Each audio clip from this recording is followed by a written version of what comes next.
The rain had been falling softly all morning over Los Angeles, the kind of steady drizzle that doesn't quite soak you but leaves everything damp and gray. Sandra Bullock pulled her hoodie tighter around her shoulders as she stepped out of her car, the pavement slick beneath her worn sneakers. She hadn't slept much the night before. Too many script notes, too many decisions weighing on her mind. All she wanted now was a quiet corner, a hot cup of coffee, and maybe 10 minutes where no one asked her for anything. She'd driven past the usual celebrity hotspots without even glancing.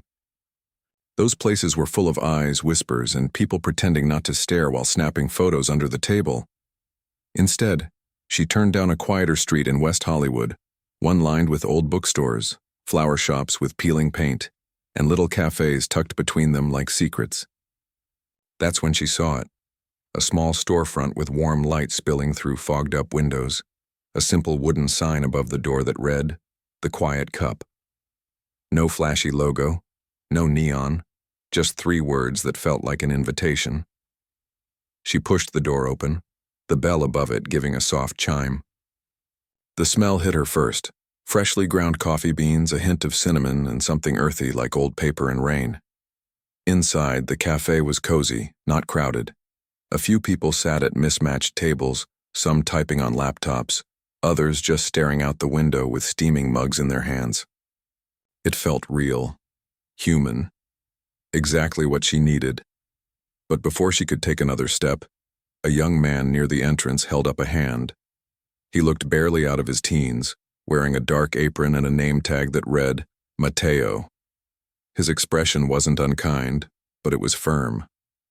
"Sorry," he said, voice low but clear. "We're not letting anyone in without a reservation today." Sandra blinked. A reservation? For a coffee shop?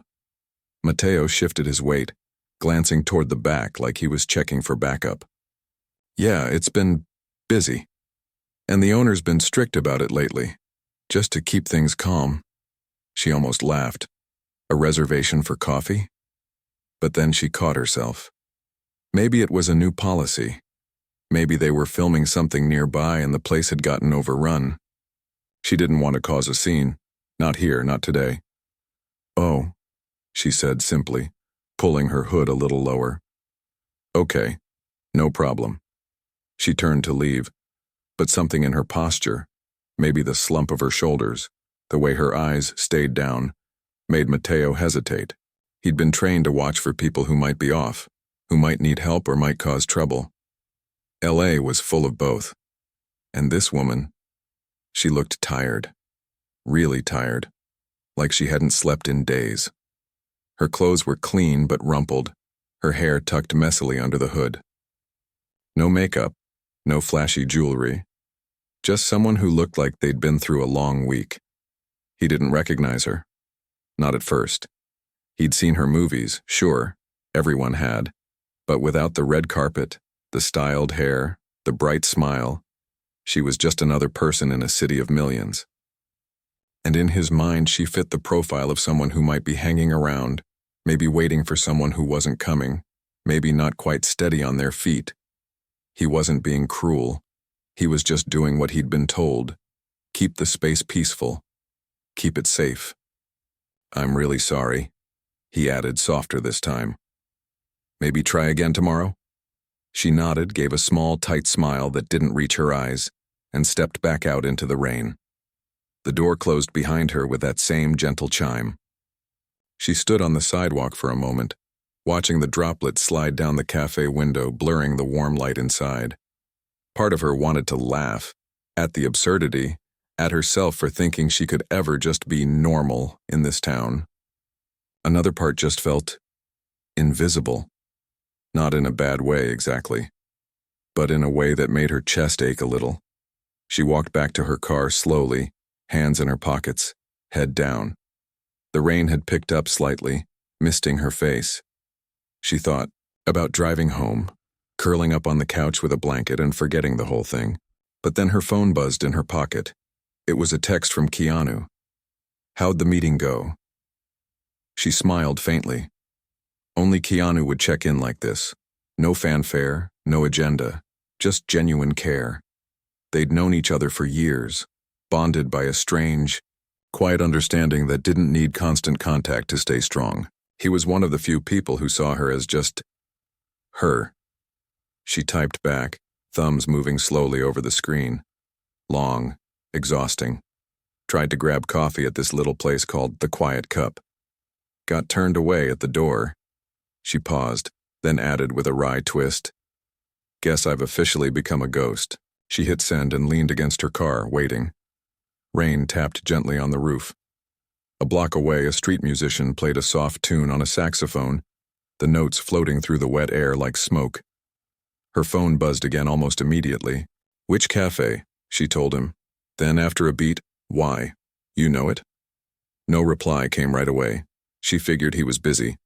She got in the car, started the engine, and pulled away from the curb. But as she drove, she couldn't shake the feeling. Not of anger, but of sadness. Not because she'd been denied coffee, but because for a moment she'd hoped to disappear into the background, to be just another person needing warmth on a rainy day.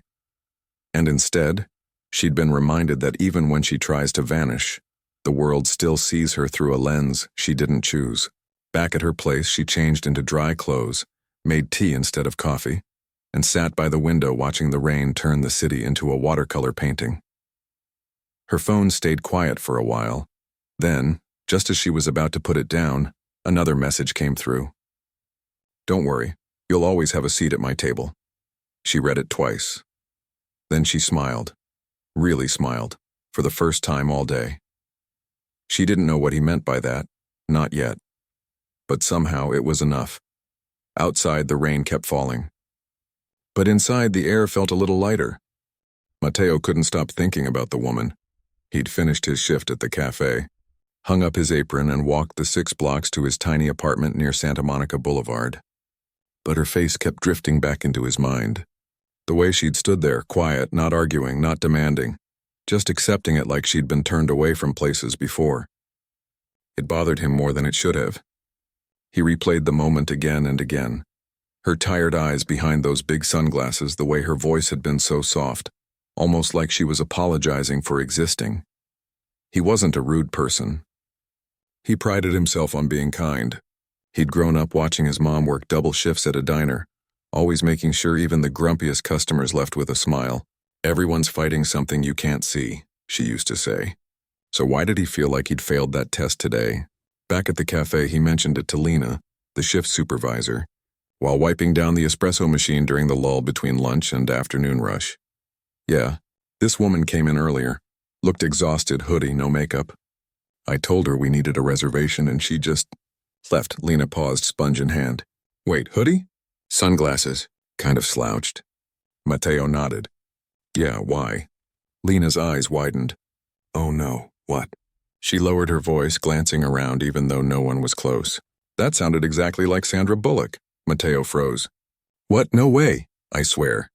I saw her at that bookstore on Melrose last year, same vibe. Quiet, trying not to be noticed. And she lives around here. His stomach dropped. You're kidding. I'm not. Lena gave him a sympathetic look. Don't beat yourself up. You didn't know, but maybe mention it to the owner if he stops by. Mateo swallowed hard. The owner rarely came in. In fact, most staff had never even seen him. The cafe ran smoothly on its own. Good pay, clear rules, a culture of respect. Rumor was the owner was someone low-key, maybe even famous, but no one knew for sure. All they knew was that he cared deeply about the place feeling safe and calm, especially for people who needed a break from the noise of the city. Now Mateo felt sick. He hadn't just turned away a tired stranger. He'd turned away someone who might have genuinely needed a moment of peace. And worse, someone who probably got turned away a lot, just for being who she was. Meanwhile, across town, Sandra sat on her back porch with a mug of chamomile tea, wrapped in a thick blanket. The rain had stopped, leaving the air cool and clean.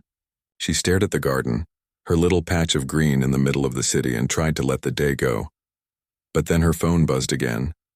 Which cafe? Keanu had asked that hours ago and she'd answered, but he hadn't replied since. Now out of nowhere, the same question, she typed back. The Quiet Cup. On Holloway near the old theater? A pause, then just.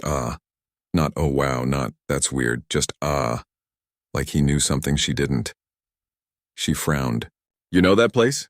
she texted. This time the reply came fast. "Yeah, I do." She sat up a little straighter.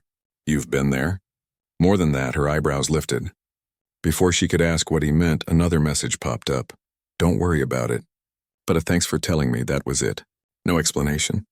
Just that quiet, steady presence she'd always admired in him. She smiled to herself. Keanu never made a fuss, he just showed up when it mattered. She set her phone down and leaned back, watching a hummingbird hover near the jasmine vine.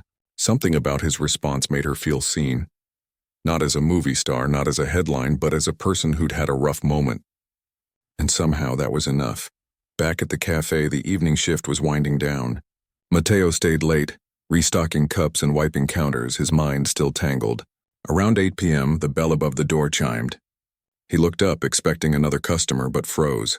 It was him, the owner. He walked in like he belonged there, which, of course, he did. But there was nothing flashy about him. Just a man in a plain black jacket, jeans, and worn boots carrying a canvas tote bag. His hair was a little longer than in the movies, his face calm, eyes tired but kind. He nodded at Mateo like they'd met 100 times before. "Hey," he said simply. Mateo's throat went dry. "Hi, welcome." The man smiled faintly. "You must be new." "Yeah. Started last week." "Doing good work," he said, glancing around. "Place feels peaceful tonight," Mateo swallowed. This was his chance. He took a breath. "Sir, I need to tell you something." The man turned, giving him his full attention. That was the thing people always said about him. He made you feel like you were the only person in the room.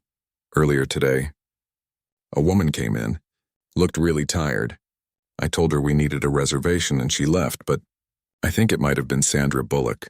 A long pause. The man didn't look shocked. Didn't laugh. Just nodded slowly like he'd expected this. "You didn't recognize her?" "No, she wasn't." "You know, just human." The man's expression softened.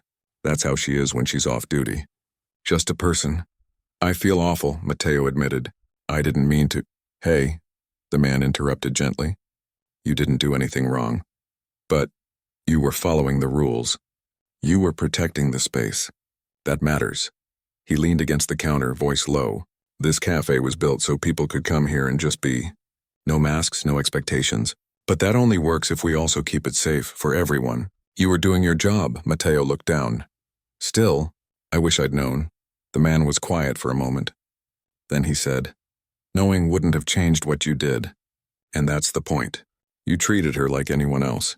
That's what she'd want." He paused, then added, "But maybe we can make it right." "How?" The man thought for a second. "Tomorrow morning, save the corner table by the window." "The one with the blue chair?" Mateo nodded. "Okay. And if she comes back, just say, 'Your usual is ready.' But she's never been here before." A small smile touched the man's lips. "She will be." He patted Mateo on the shoulder, grabbed a to-go cup of decaf from the pot, and headed for the door. "Thanks for looking out," he said before leaving. Mateo watched him go, the bell chiming softly behind him. For the first time all day, he didn't feel guilty. He felt part of something quiet, kind, and real. And as he turned off the lights and locked up, he found himself hoping, really hoping, that the woman in the hoodie would come back tomorrow. Not because she was famous, but because she deserved a good cup of coffee, a warm seat, and a place where she could just breathe. Somewhere in the city, Sandra slept soundly for the first time in days, unaware that a small act of kindness was already being prepared for her. And Keanu? He walked home through the quiet streets, sipping his coffee, thinking about how sometimes the smallest moments, the ones no one sees, are the ones that matter most. The next morning came in soft and golden, the kind of Los Angeles dawn that feels like a fresh start. The sky was clear, the air crisp with the scent of blooming jasmine and damp pavement from last night's rain. At the Quiet Cup, Mateo arrived early, before the sun had fully crested the rooftops.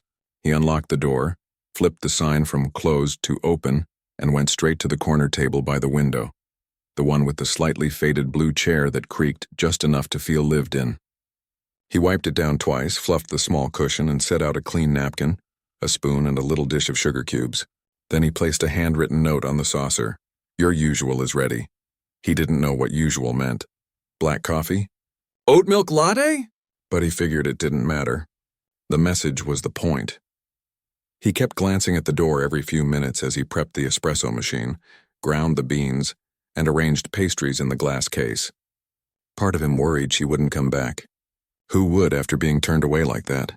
But another part, the part that remembered her quiet dignity, hoped she would. Across town, Sandra woke to sunlight streaming through her bedroom curtains. She'd slept deeply, the kind of sleep that comes after a good cry or a long-held breath finally released. Her phone buzzed on the nightstand. Just one message sent early that morning. Tables waiting, no name, no explanation. Just those 3 words. She knew who it was from. She smiled, stretched, and padded to the kitchen.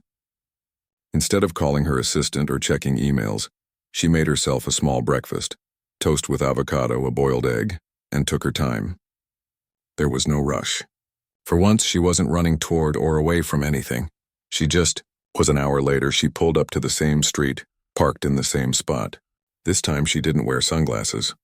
Her hair was loose, her face bare, but she walked with a little more ease in her step.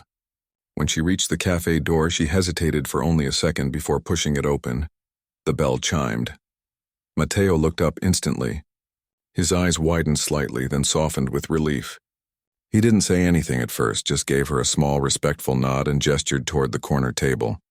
She walked over, saw the note, and read it slowly. A warmth spread through her chest. She looked up and caught Mateo's eye. "Thank you," she said, voice quiet but clear. He nodded again. "What can I get you?" "Just a black coffee, hot, no sugar." Coming right up. As she sat, she noticed the cafe felt even calmer than yesterday. Maybe it was the morning light, or maybe it was knowing she was welcome now. She watched people come and go, writers with notebooks, an older couple sharing a croissant, a young woman sketching in a journal. No one stared. No one whispered. It was just normal. Then the door opened again. This time the whole room seemed to exhale, not because of fame or flash, but because of presence. He walked in like he belonged, because he did. But there was no fanfare, no announcement. Just a man in a simple gray sweater, sleeves rolled up, carrying a small bag of dog treats for the stray terrier that sometimes waited outside. He nodded at a few regulars, said a quiet good morning to the barista on espresso duty, and then his eyes landed on the corner table, on her. He didn't rush over. He didn't make a scene. He just walked to the counter, ordered a decaf with a splash of oat milk, and then, after a pause, picked up a second cup and carried it over. "Mind if I join you?" he asked, standing beside her table. She looked up and smiled, really smiled.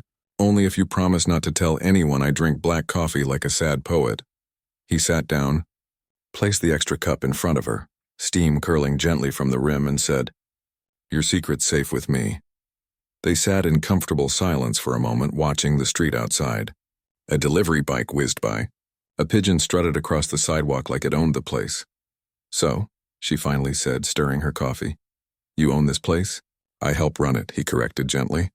"It's not really mine. It belongs to everyone who walks through that door needing a quiet minute." She nodded. "It feels like that. Like a sanctuary. It's supposed to." He took a slow sip. "I opened it after a lot of noise in my life. I wanted a place where people could just be human. No roles, no expectations. Just coffee, quiet, and kindness." She looked at him, really looked. Not at the actor, not at the legend people wrote about online, but at the man who showed up early to feed a stray dog and remembered how his friends took their coffee.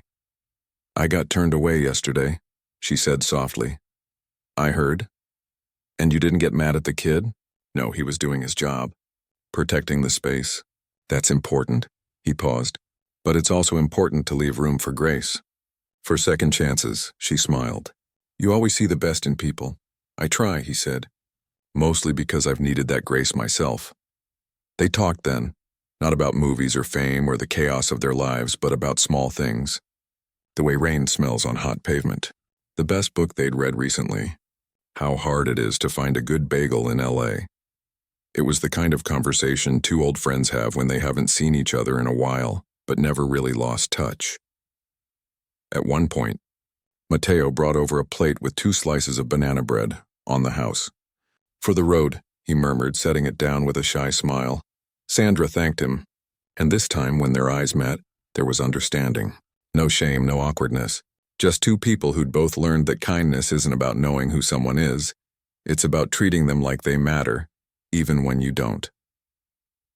After a while, Keanu glanced at his watch. I should get back to work. Already? Dogs don't feed themselves, he said with a small grin. She laughed. Right. Your other secret life. He stood, but before he left, he leaned down slightly and said, just for her. You'll always have a seat here. Even on days you forget to make a reservation. She rolled her eyes playfully. Very funny. But as he walked away, she knew he meant it. And that meant more than any red carpet ever could. She stayed a little longer, finishing her coffee, nibbling the banana bread, watching the world go by. For the first time in a long time, she didn't feel like Sandra Bullock movie star. She just felt like herself. Tired, real, and completely okay with it. And somewhere behind the counter, Mateo watched her from a distance, not with awe, but with quiet respect. He'd made a mistake, yes. But today he'd helped fix it. And in this little cafe, that was enough. She started coming back. Not every day, she wasn't trying to make it a thing, but often enough that the staff began to recognize her rhythm. Tuesdays and Fridays, usually mid-morning, after her workout but before her afternoon calls, she'd walk in without fanfare, nod at whoever was behind the counter and head straight for the blue chair in the corner. Sometimes she brought a book. Sometimes she just sat with her coffee, staring out the window like she was watching the world breathe. No one made a fuss. No one snapped photos. If new customers did a double take, the regulars would give them a look that said, she's just here for coffee, same as you. And that was that. Mateo always made her coffee himself. Black hot, no sugar. Sometimes he'd add a small square of dark chocolate on the saucer. For the road, he'd say with a shy smile. She never asked for it, but she always ate it. And every time she'd say thank you like it was the first time he'd ever done it.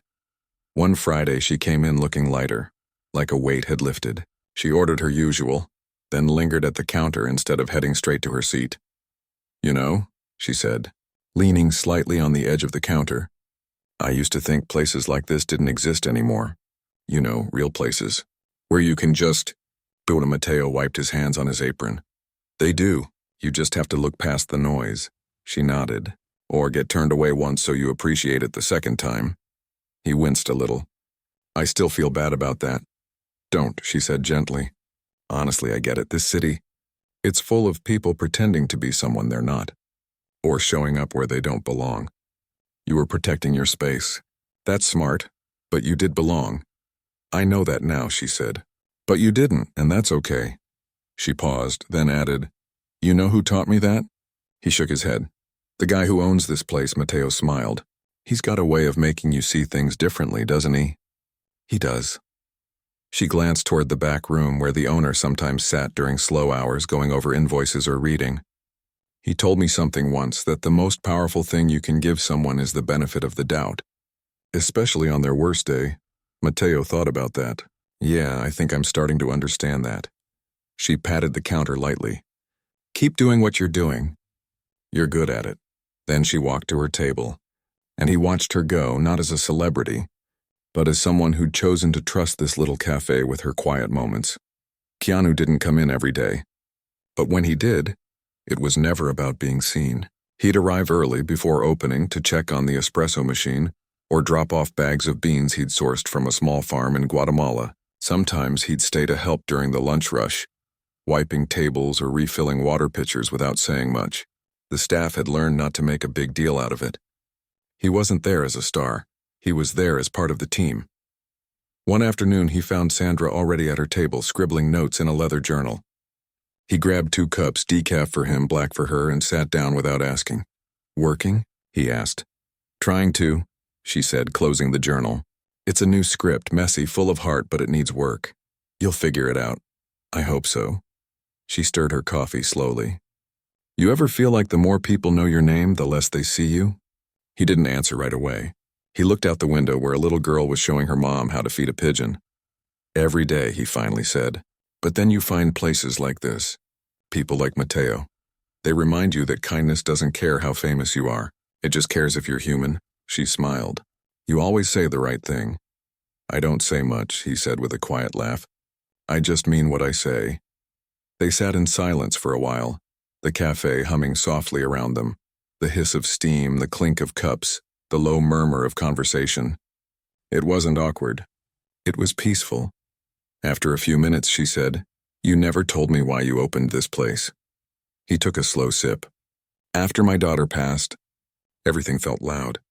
Even silence felt loud. I needed a place where grief could sit quietly, where joy could show up without makeup, where no one had to perform. Just exist. She reached across the table and squeezed his hand briefly. No words, just presence. That's why I love it here, she said softly. It feels like home. It is, he said. For anyone who needs it. Weeks passed. The cafe became a kind of quiet anchor in both their lives. Sandra brought pastries for the staff on her birthday. Keanu fixed the wobbly leg on her favorite table with a folded napkin and some glue. Mateo learned to make her coffee just the way she liked it. Even on days she didn't say a word. He'd have it ready by the time she sat down. One rainy Thursday, much like the day she'd first been turned away, she walked in soaked to the shoulders.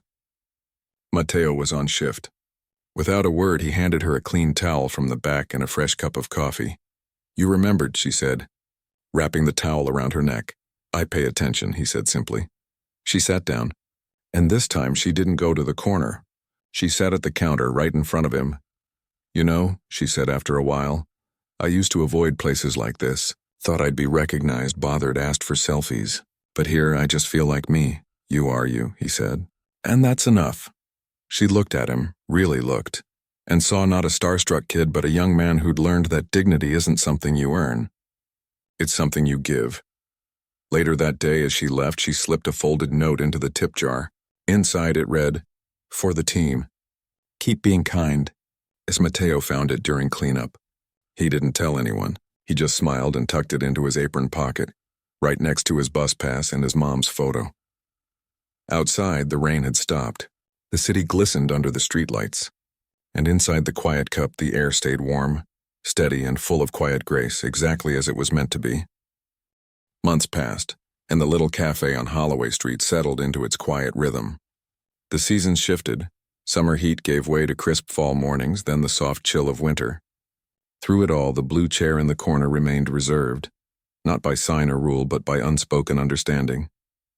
It was hers, and she came often enough that the staff no longer thought of her as that famous person, but simply as the woman who liked her coffee black, always left a generous tip, and sometimes brought homemade cookies for the team just because. She never posted about the place online. No Instagram stories with latte art, no tagged location, no hidden gem captions. She protected its peace the way it had protected hers, and that meant more to the people who worked there than any viral post ever could. One afternoon, during a rare slow hour, Mateo was restocking sugar packets when the owner walked in. He didn't say much, just nodded, poured himself a cup of tea and sat at a small table near the back. After a while, Mateo brought him a fresh pastry and sat across from him. You've been doing good work, the owner said quietly. Mateo shrugged. Just trying to be kind. That's harder than it sounds, and the owner replied. Especially in this city. People forget that kindness isn't weakness. It's courage. They sat in silence for a moment, watching sunlight filter through the front window, dust motes dancing in the air like tiny stars. I used to think I had to prove myself, Mateo admitted, like if I wasn't sharp or fast enough, I'd get replaced. But being here, it's taught me that showing up with care matters more than speed. The owner smiled. That's the heart of this place. Not the coffee. Not the chairs. The care. Just then, the bell above the door chimed. It was her. She stepped in, shaking off a light drizzle from her coat, and gave a small wave. She didn't head straight to her usual spot.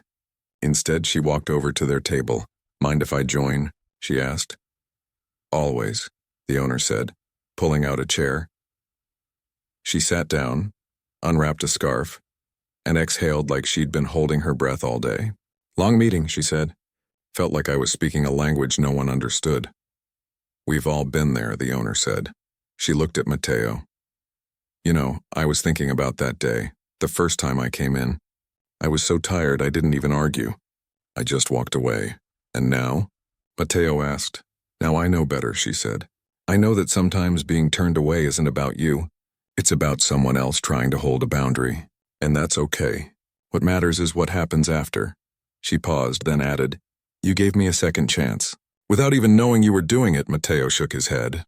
You gave me one. They shared a quiet laugh, the kind that comes from shared understanding, not performance. Later that week, she was interviewed on a late-night talk show.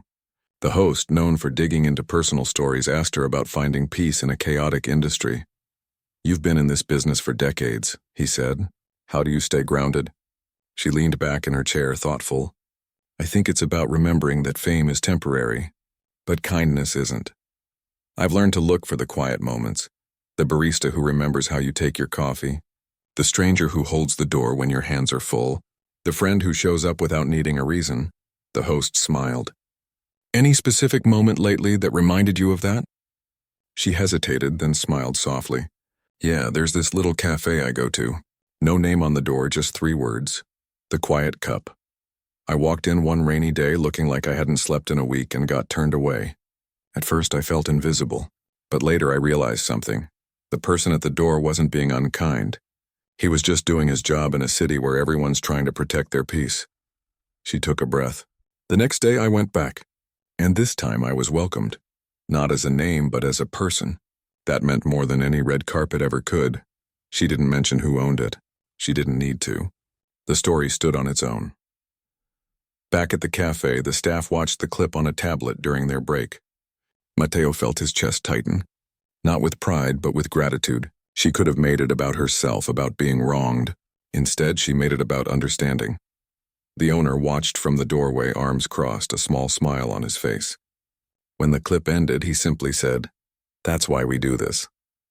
As winter turned to spring, the cafe became more than just a coffee shop. It became a quiet example of how small choices, listening, remembering, offering grace can ripple outward in ways no one expects. Mateo started training new hires with a simple rule. Treat everyone like they might be having their worst day. Because you never know.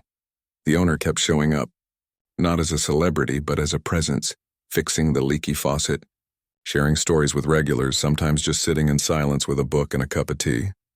And she kept coming back. Sometimes alone, sometimes with a friend who needed a quiet place to talk. Once she even brought her dog, who curled up under the blue chair and slept through the whole visit. One sunny morning, as she sipped her coffee and watched sparrows hop along the sidewalk, she realized something. She hadn't thought about being Sandra Bullock in hours. She was just a person, enjoying a moment of stillness in a world that rarely offered any. That was the real magic of the place. Not the coffee, not the famous owner, but the quiet understanding that everyone, no matter who they were, deserved a seat at the table. And in a city that often felt like it was shouting, that whisper of kindness was the loudest thing of all.